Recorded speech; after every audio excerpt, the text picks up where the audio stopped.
धुळे जिल्हा पोलीस दलाने अंमली पदार्थांविरोधात मोठी आणि निर्णायक कारवाई करत विविध गुन्ह्यांमध्ये जप्त केलेले तब्बल 7,47,00,000 रुपयांहून अधिक किमतीचे अंमली पदार्थ नष्ट केले। या कारवाईत एकूण 3,624.600 किलो गांजाची झाडे आणि आफूची बॉन्डे यांचा समावेश होता। NDPS कायद्याअंतर्गत दाखल 25 गुन्ह्यांमधील हा मुद्देमाल धुळे जिल्ह्यातील विविध पोलीस ठाण्यांमधून जप्त करण्यात आला होता।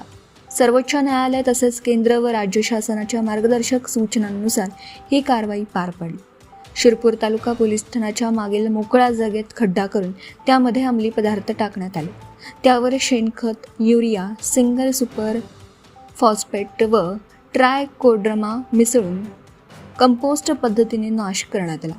या कारवाईवेळी जिल्हा पोलीस अधीक्षक श्रीकांत धेवरे, राज्य उत्पादन शुल्क विभागाचे अधीक्षक स्वाती काकडे, अपर पोलीस अधीक्षक अजय देवरे यांच्यासह समितीचे सदस्य उपस्थित होते।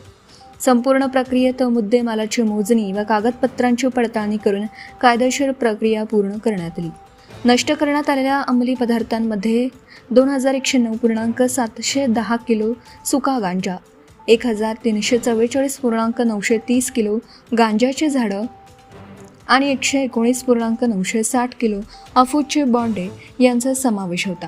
या कारवाईमुळे जिल्ह्यातील अंमली पदार्थांच्या अवैध व्यवहाराला मोठा आळा बसणार असल्याचं पोलिसांकडून सांगण्यात आलं।